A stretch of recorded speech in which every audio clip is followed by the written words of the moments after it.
there are all sorts of things that would constitute security policy, but what I'm going to focus on is what we're calling microsegmentation access policy, which to us means that we're going to take a set of particular combinations of source, destination, IP addresses, ports, source ports, protocol, destination ports, and protocol.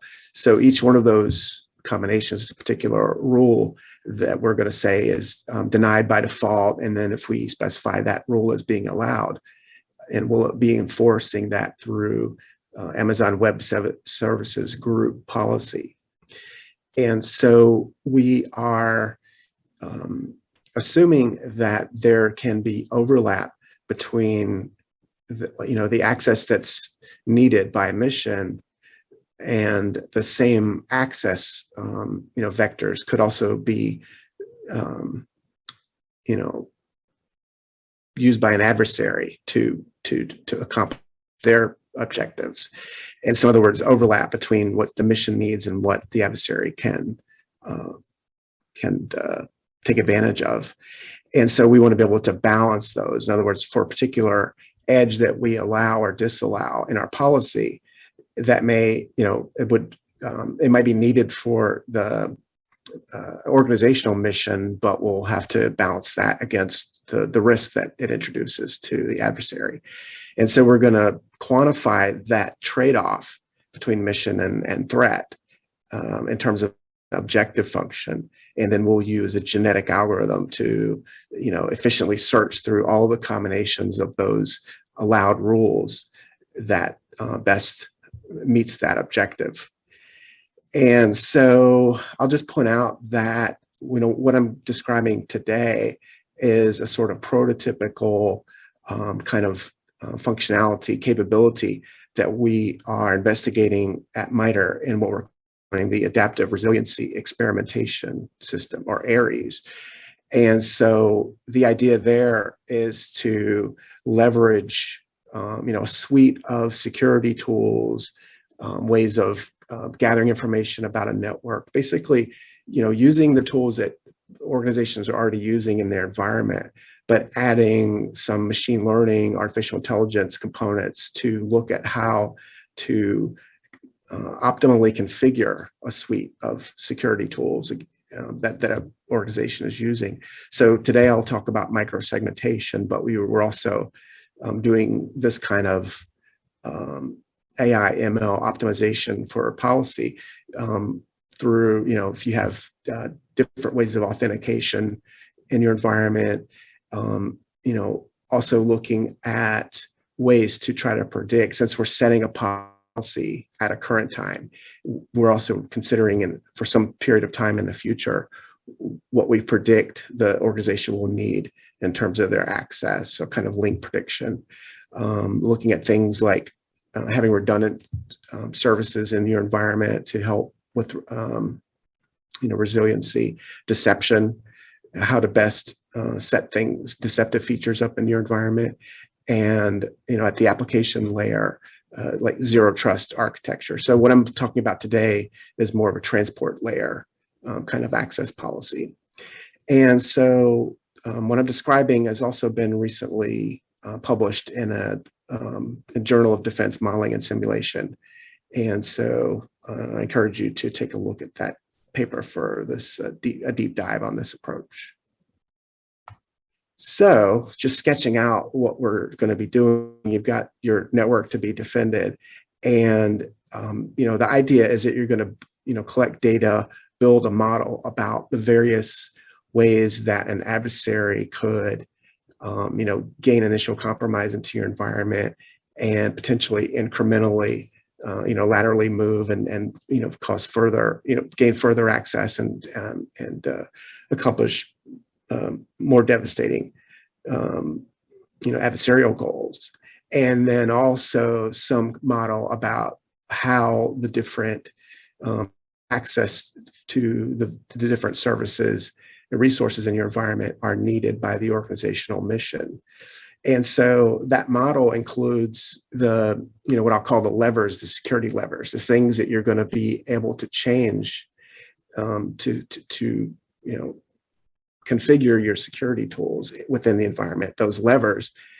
And then for a given set of how you've set those levers, some way of measuring what the resulting resiliency in terms of, meeting that particular threat scenario and, trading off with, any collateral damage to required access for your mission. So then once you have that way of enumerating what the different combinations of security settings or policy are and a way to measure those, you then apply your algorithm to search through those combinations, score each one, and then finally arrive at your optimal policy that you deploy. So I'm going to walk through some simple example of that just so that you can get a sort of feel for how all that exactly plays out. And so let's just look at this, very simple network model where you've got these nodes 1, 2, 3, 4, 5. Let's say that those are distinct IP addresses, and each one of these edges from one IP to another represents all of the access that you need from a given source IP to a given destination IP. So all of the protocol port combinations are represented as a single edge from a given source destination pair. And we actually populate that automatically through NetFlow records to build up that model for the entire enterprise. So then, you have that model. Let's call that the baseline policy. That's what your current policy. Those are the things that you're basically inferring, since those are things that you observed over a given period of time, and you assume that those are the things that you need. Those are the things that were needed during that period of time. As I said, you could also try to predict new things that could be used. That's outside the scope of this.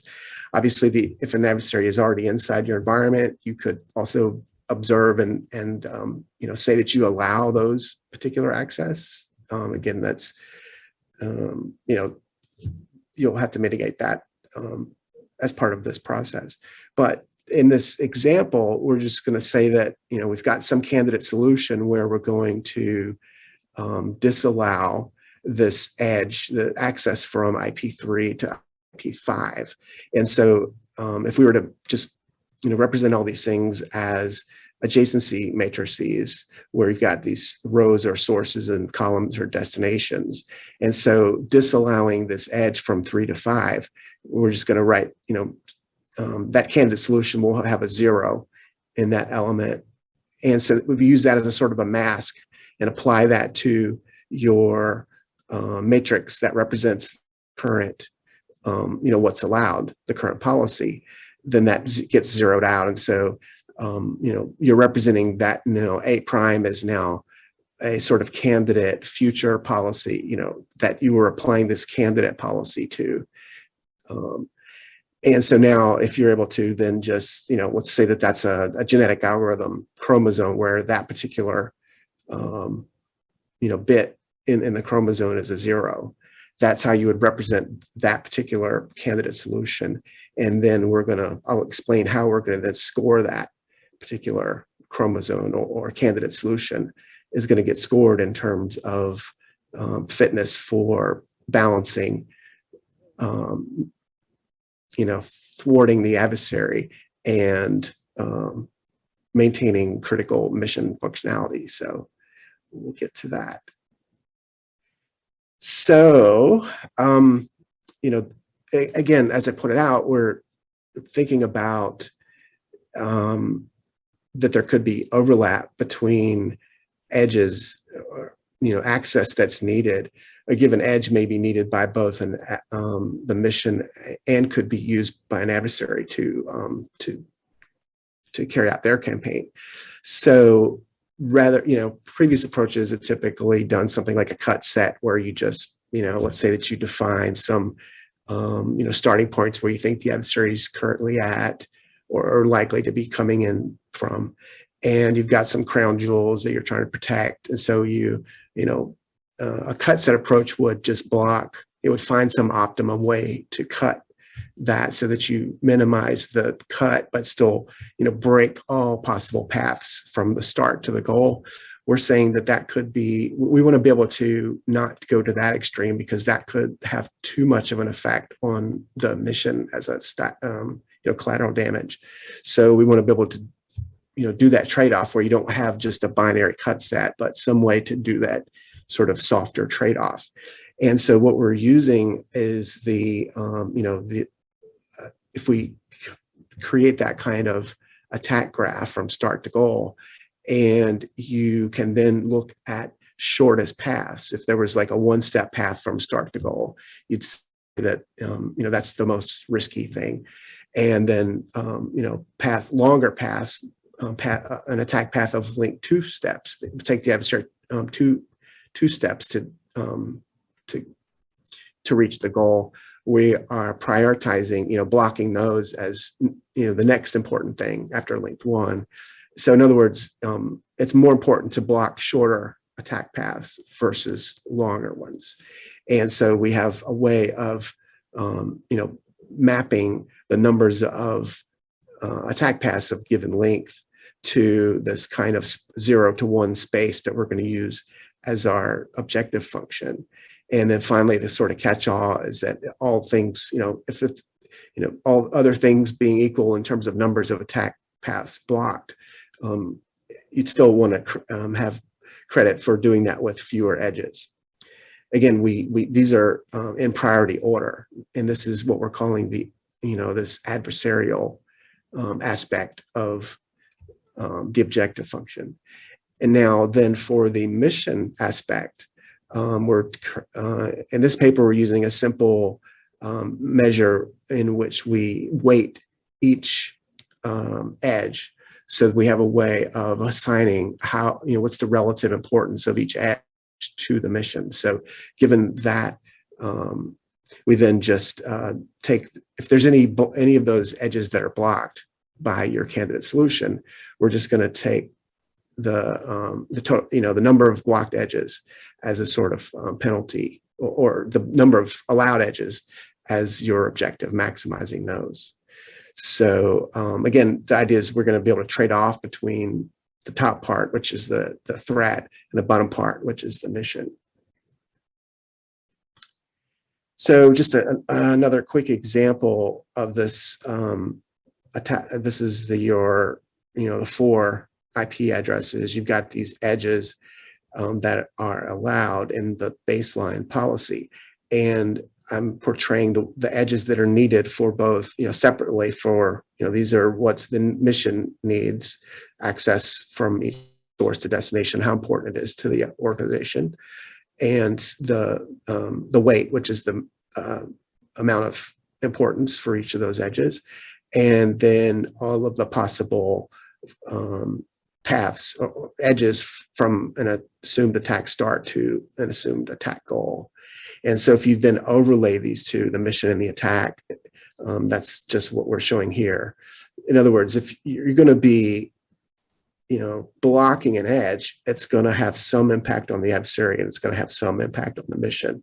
And so that's what we're going to reason over and apply our fitness function to. So if you were to take that small example and look through every combination of those edges to block, and just go through a truth table, and for each combination of edges to be blocked, you've got some number of things with the weighted edges that are going to be blocked for the mission. You just add those up, and you're going to count the numbers of attack paths of a given length that that particular combination makes things harder for the adversary. You're just trying to see how many of the short, length 1, length 2, length 3 attack paths are blocked, and then finally the catch-all. Is you want to do whatever you do with the fewest blocked edges. So just as a conceptually, this is a multi-objective optimization problem. If you want to think of the mission impact as one dimension and the thwarting the adversary as another. So it's useful to think about this as that sort of trade-off.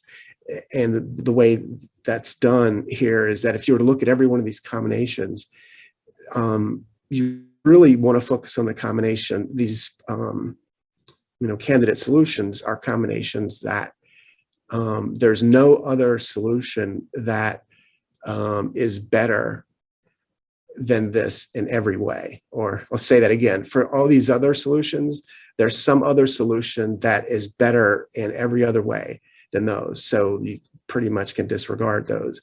What you end up with is what's called the Pareto optimal front, which are the solutions that really require you to, do that trade-off between your different optimization dimensions.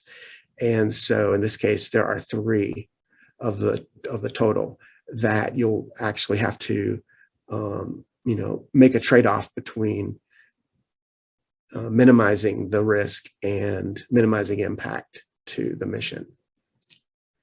So just to see how each of those 3 look, again, I'm just trying to make it more clear that each one of these candidate solutions is, either allowed or disallowed. So you can see where we're going to disallow certain combinations and allow others. And so for each of those 3 Pareto optimal solutions where we need to do a trade-off between these 3, you can see what, exactly how those, are having impact on the mission and the threat. And so you can see it's going between, having the least impact to the mission, in this case, 0 impact to the mission, up to having, with fewer, with allowing more for the adversary versus, having to block some things for the mission, but putting more of a thwart against the adversary. And so what we end up then doing in our objective function is just allowing the operator to give a relative weight for mission versus threat. And so that you think of this as a dial to say, if you're in a higher threat scenario, then you would push the dial more towards blocking the adversary, or if you're in a lower threat, more towards allowing more for the mission. So I'm just going to run through an example of this that we did in our testbed network. And so if you were to observe all the flows for that environment, and it turns out then if we know that certain of these edges are vulnerable, let's say they're RDP and SMB protocol, and that's what, the kind of exploitation that we're going to assume the adversary is going to be exploiting those vulnerable services. So those are actually the sort of darker edges here. So some of the edges are not vulnerable, so those don't get included as potentially blocked. We're just going to allow those.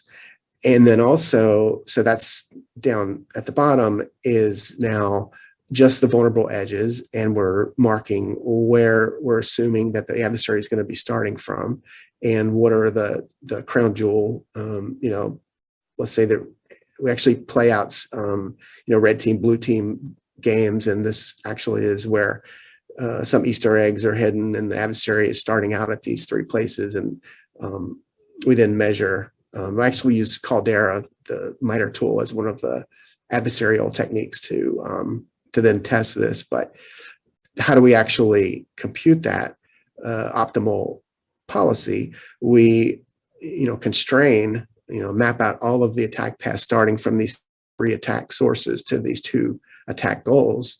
And this is actually the resulting graph. So actually one of those was a dead end. That start was a dead end for the adversary. So you have 2 starting points, 2 goal hosts. And these are all the paths from those 2 starts to those 2 goals. And here are the mission weights for each of those edges.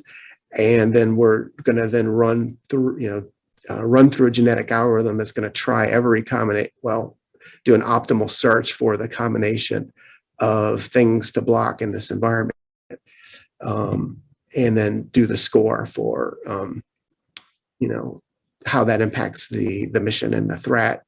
And, for a given dial setting between, doing the trade-off between the mission and threat. And so here we actually see the different policies that result from setting the dial from at some different settings. So if you were to push it at, we're in a low threat environment situation, we're going to allow, we're going to score accessibility for the mission, to 100%.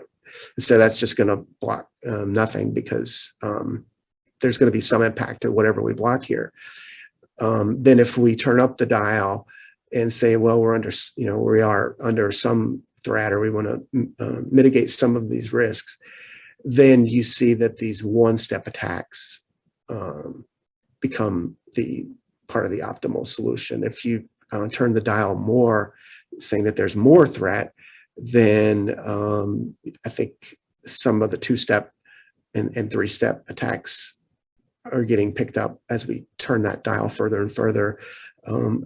Let's see, at this point, there's one, let's see, 1, 2, 3, 4-step path that remains at this 62.5 trade-off. And actually at the 50% trade-off, we've actually blocked all of the paths from start to goal. And finally at 0, sort of defaults to blocking all paths, but with the minimum number of edges, regardless of what the mission weights are. And so then if we were to just map that out here, we did some experiment where we did that at a very fine grain. We looked at, at each of the little slices of that usability versus security dial. And you can see that you get this trend of, increasing the numbers of denied edges. And then you get this sort of a plateau, a fairly wide range of values of security versus usability, where you get the same solution for however you turn that dial. And then finally it'll dial back to, allowing or preventing, actually in this case, just giving 100% accessibility for the mission. Well, I got that backwards. Anyway, it defaulted to blocking the adversary with the least number of unweighted edges. So finally, just to give you some idea of the scalability for this, if you were to push this out to, say, a network with 1,000 hosts and about 5,500 edges, then with this algorithm is taking 220 seconds to compute that optimal solution. So at this point, I think in the interest of time, I'm going to just go ahead and open it up for questions. Great. Thanks, Stephen. We'll dive right in. We got some discussions going on in Discord. First one was from Tate asking, when there is a protocol classification, how is that quote unquote properly determined? Let me see if I understand. So I heard the term protocol classification. I wonder if that refers, so there's, as I pointed out, you could, so to initialize our model, we need to have a characterization of what the current policy is. So one way of doing that would be to go to the configurations files for, if it's a firewall or whatever the mechanism is. That is a little bit problematic because every vendor has their own proprietary way of representing their policy. They have a language for expressing their own policy. So by observing policy over a period of time, just through NetFlow, and using that to reverse engineer a policy, gets around that. I'm not sure otherwise what's meant by sort of proper policy classification, but like I said, it's on Discord, so you maybe follow in your talk. Sure. We got about a minute left, so maybe we can squeeze in one more here before we wrap up. Next one is, some of this looks like classification of ternary matroids. Are there connectivity or two polynomial properties you do or could encode that would provide useful feature spaces? Perhaps. So I will point out, this, as we know, the genetic algorithms are sort of meta heuristic, where there's very little assumption about the underlying mathematical structure of your domain.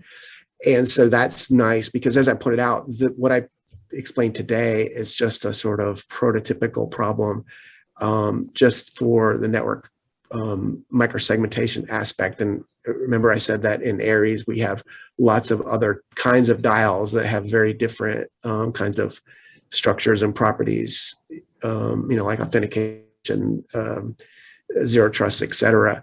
So those may or may not have the sum of the properties that we looked at today.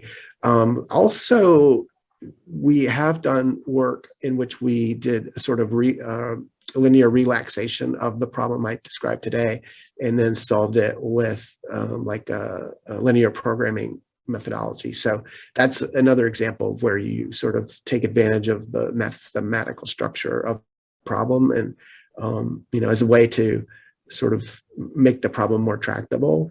I think that's the direction that the question was coming from. Great. That puts us at time. Stephen, thank you very much for sharing your expertise with here at FlowCon. We truly appreciate it. Yes, absolutely. Thank you very much.